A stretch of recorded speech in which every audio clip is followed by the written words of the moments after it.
Mirchi Plus presents Har Him Horror। মাঝে মধ্যেই মনে হয় সেবার যদি আমরা সুজনকে না আটকাতাম তাহলে অন্তত পক্ষে এত কষ্ট ওকে সহ্য করতে হতো না। বেশি দিনের কথা নয়, ওই বছর দেড়েক হবে। সুজন, প্রশান্ত, অর্ঘ্য আর আমি প্রতিবারের মতো সেবারেও বসেছিলাম গোয়ার প্ল্যান নিয়ে। আমার সদ্য চাকরি, তাই ছুটির সমস্যা। প্রশান্তর পয়সা কড়ির চাপ। অর্ঘ্যর প্রেমিকা ওকে কোনো শর্তেই একা একা গোয়া ছাড়বে না। তাই প্রতিবারের মতো সেবারও এই প্ল্যান বাতিল হয়ে ঠিক হলো উইকেন্ডটাকে কাজে লাগিয়ে অন্য কোথাও একটা ঘুরে আসব। কোথাও বলতে একটা উত্তরবঙ্গের নিরিবিলি গ্রাম। মোল্লার দৌড় ওই মসজিদ পর্যন্তই। গ্রামের নামটা ইচ্ছে করেই বলছি না। তবে আর 4-5টা বিখ্যাত হয়ে উঠতে না পারা পাহাড়ি গ্রামের মতোই শান্ত, নিরুপদ্রব। সেখানে তখনও অবাঞ্ছিত মানুষের ভিড় ধেয়ে এসে প্রকৃতির শেষকৃত্য শুরু করেনি। সবুজ পাহাড়ের কোলে ছোট্ট গ্রাম, পেছনে সার বেঁধে পাইন গাছের জঙ্গল। ইচ্ছে মতো মেঘ নেমে আসছে, দখল করে নিচ্ছে পথ ঘাট সবকিছু। আবার মাঝে মধ্যে মিঠে রোদ এসে হুমড়ি খেয়ে পড়ছে হোমস্টের উঠোনে। খুব পাকাপোক্ত কোনো সীমানা নেই। হোমস্টের চারপাশে বাঁশের পলকা বেড়া। সামনের দিকটায় আবার খাদ নেমে গেছে, তাই সামান্য বেড়াটুকুও আর নেই। এই বেড়া না থাকার ব্যাপারটা যে কতখানি বিপজ্জনক হতে পারে সন্ধেবেলা টের পেলাম। পেটে দুপাত্র হুইস্কি পড়া মাত্রই সুজন জ্যোৎস্না দেখে বাড়াবাড়ি ধরনের কাব্য শুরু করল। আর তখনই হোঁচট খেয়ে খাদে পড়ছিল, কোনো রকমে টাল সামলায়। তবে তখনই যদিও খাদে পড়ে যেত তাহলেও বোধহয় আমাদের অতটা খারাপ লাগতো না যতটা এখন লাগে। যাকে সকালের একটা কথা বলা হয়নি। সেদিন হোমস্টে পৌঁছতে পৌঁছতে দুপুর হয়ে গেছিল। একটু ফ্রেশ হয়ে চলে এসেছিলাম খাবার টেবিলে। ওখানেই আমরা প্রথমবারের জন্য রুমিকে দেখি। রুমি আমাদের ভাত বেড়ে দিল। আমরা তো ওর দিকে চোখ ঠেলছি। হোমস্টের মালিক পেমাংজি পরিচয় করিয়ে দিলেন। রুমি কাছে পিঠেই থাকে, ভোরবেলা চলে আসে আর রাত করে ফেরে।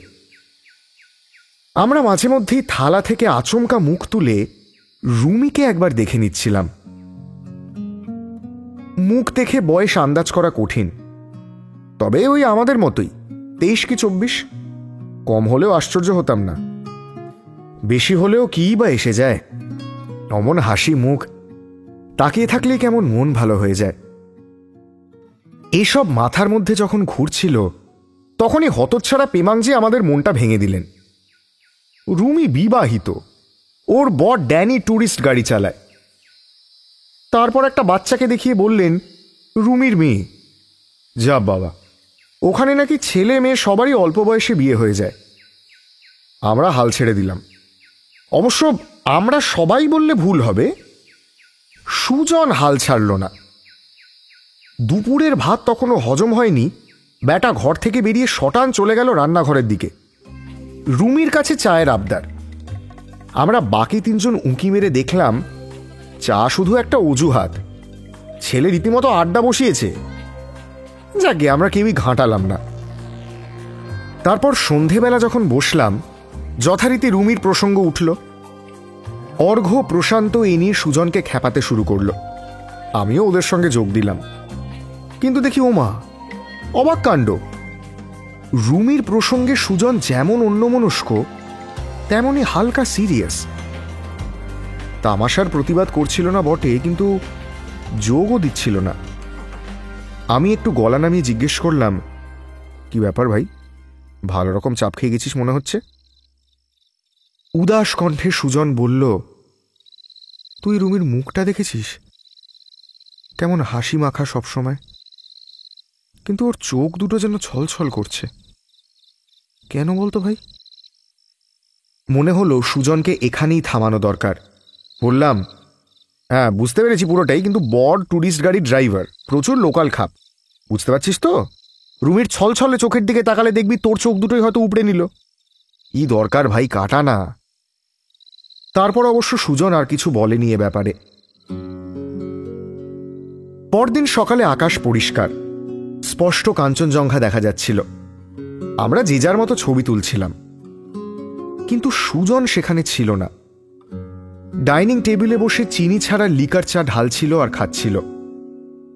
সেই সঙ্গে রুমির সঙ্গে হাত নেড়ে নেড়ে সে কি গল্পের বাহার। প্রশান্ত আর অর্ঘ্যকে ব্যাপারটা দেখিয়ে বললাম, কি বুঝছিস, থামানো দরকার তো নাকি? ওরা যেন পাত্তাই দিল না। খানিকক্ষণ এদিক ওদিক তাকালো, বোধহয় মজাই পাচ্ছিল। তারপর আবার কাঞ্চনজঙ্ঘায় চোখ ফেরালো। সেদিন পূর্ণিমা। পাহাড়ের ঢাল বেয়ে যখন চাঁদ উঠল, দখল করে নিল সে তল্লাট। আমরা নিজেদের মধ্যে গল্প করছিলাম আর মাঝে মধ্যে চুমুক দিচ্ছিলাম হুইস্কির গ্লাসে। সুজন উঠে গিয়ে বারবার আকাশের দিকে তাকাচ্ছিল আর বলছিল, এমন এমন জ্যোৎস্না আমি কোনোদিন দেখিনি।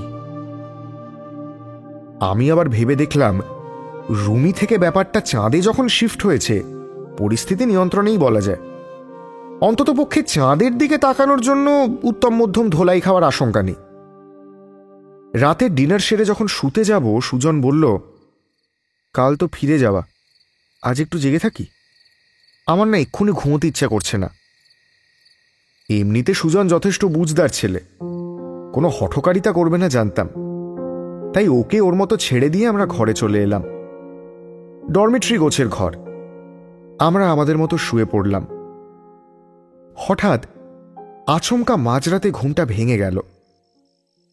ঘড়ি দেখলাম 1:37। এও দেখলাম সুজন এখনো ঘরে আসেনি। কোনো মতে হাতড়ে হাতড়ে চশমাটা চোখে দিয়েই বেরিয়ে এলাম। এ কি, আশেপাশে কোথাও সুজন তো নেই। প্রশান্ত আর অর্ঘ্যকে ঘুম থেকে তুললাম। তিনজনেই খুঁজে দেখলাম নেই। বাধ্য হয়ে পেমাংজির ঘুম ভাঙালাম। আমরা তিনজন আর পেমাংজি মিলে খুঁজতে বেরোলাম।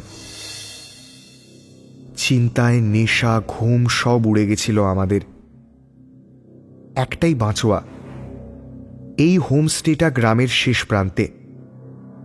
হেঁটে যদি ঘুরতে বেরোয়, একদিকেই রাস্তা। সেই রাস্তা ধরেই খুঁজতে শুরু করলাম। পেমাংজির হাতে জোরালো টর্চ। পেমাংজির সামনে, আমরাও পাল্লা দিয়ে দ্রুত পায়ে এগোচ্ছিলাম। বড় অস্থির লাগছিল। স্বস্তি পেলাম যখন পেমাংজি থেমে গেল আর টর্চের আলোয় দেখলাম সুজনকে। তবে ও এমন খ্যাপার মতো এক নাগাড়ে হাঁটছে কেন? আমরা রীতিমতো দৌড়তে শুরু করলাম।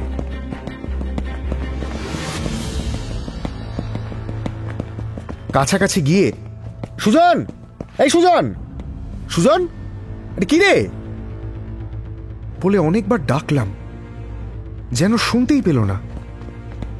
আরো দৌড়ে যখন ওর হাতটা টেনে ধরলাম, তখন যেন ও কোনো অন্য এক জগৎ থেকে ফিরে এলো। কিন্তু আমাদের দেখতে পেয়েই সঙ্গে সঙ্গে তেলে বেগুনে জ্বলে উঠল। হাত ছাড়িয়ে নেবার নাছোড়বান্দা চেষ্টা, কিছুতেই ধরে রাখা যাচ্ছে না। এক নাগাড়ে বলে যাচ্ছে, ছাড় ছাড় ছাড় ছাড়, ছেড়ে দে আমায়, ছেড়ে দে, ছেড়ে দে আমায়, ভাই ভাই ভাই, আমার ছেড়ে দে। আমি আর তুমি পালিয়ে যাবো, অনেক দূরে, অনেক দূরে পালিয়ে যাবো, কলকাতায় চলে যাবো, আমায় ছাড়।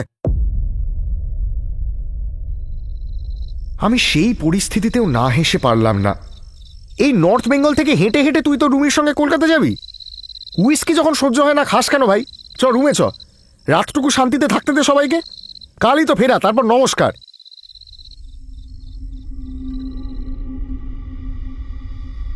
কোনো রকমে ধরে বেঁধে ওকে ফিরিয়ে আনা হলো। কিন্তু ছেলের ভাবগতিক তখনও বদলায়নি। প্রথমে তো রেগে মেগে প্রচণ্ড চিৎকার করল।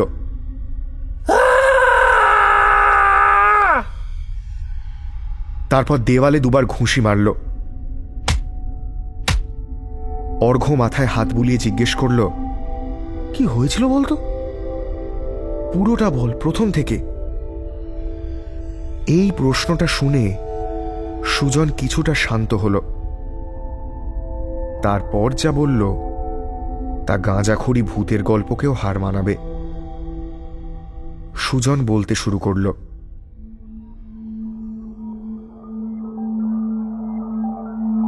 ভাই, আমার তো নেশা চড়ছে অল্প অল্প করে। একভাবে আকাশের দিকে তাকিয়ে আছি, একটু ঘুমও এসে গেছিল। হঠাৎ দেখলাম রুমি এসে ডাকছে আমায়। সুজন, একবার শোনো, এদিকে একবার আসবে? আমি সেই মুহূর্তে আর কিছু ভাবিনি রে। ওর হাত ধরে হাঁটতে শুরু করে দিয়েছিলাম। কেন এলি তোরা? বল বল, কেন এলি? রুমি হারিয়ে গেল, আর আর কখনো দেখতে পাবো না ওকে। সুজন ছেলে মানুষের মতো হাউ হাউ করে কান্নায় ভেঙে পড়ল। ওকে বোঝালাম, সান্ত্বনা দিলাম, বললাম, ভাই ভাই ভাই, তুই ঘুমিয়ে পড়। কাল তোর ঘুম ভাঙার আগেই দেখবি রুমি এসে যাবে। তারপর গাড়ি করে পালাস দুজনে। হেঁটে হেঁটে কি পালানো যায়? উফ, কি পাগলের কাণ্ড। নির্ঘাত এসব নিয়ে অনর্গল ভেবে যাচ্ছিল। আমরাও উড়ে যাওয়া ঘুমটাকে ফের চোখে এনে বসাবার চেষ্টা করলাম। পরদিন কারোরই তখনও ঘুম ভাঙেনি। আমি প্রথম উঠে দেখলাম মাথা ঝিমঝিম করছে। চায়ের তলব করতে গিয়ে দেখি পিমাংজি রান্নাঘরে। রুমি তখনও আসেনি। মাঝে মধ্যেই এরকম ডুব মারে শুনলাম। হালকাভাবেই নিয়েছিলাম ব্যাপারটা, কিন্তু আমাদের ড্রাইভার যখন আমাদের নিতে এলো, ওর কাছেই খবর পেলাম ড্যানির বাড়ির সামনে পুলিশ ভিড়ভাট্টা।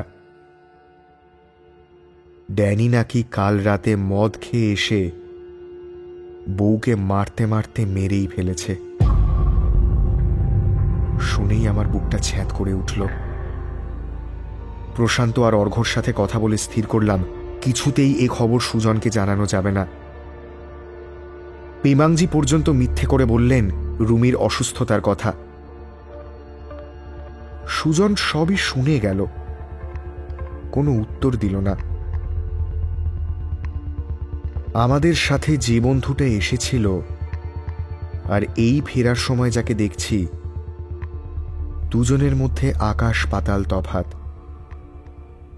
চিনতে পারছিলাম না, তবু মনকে সান্ত্বনা দিচ্ছিলাম।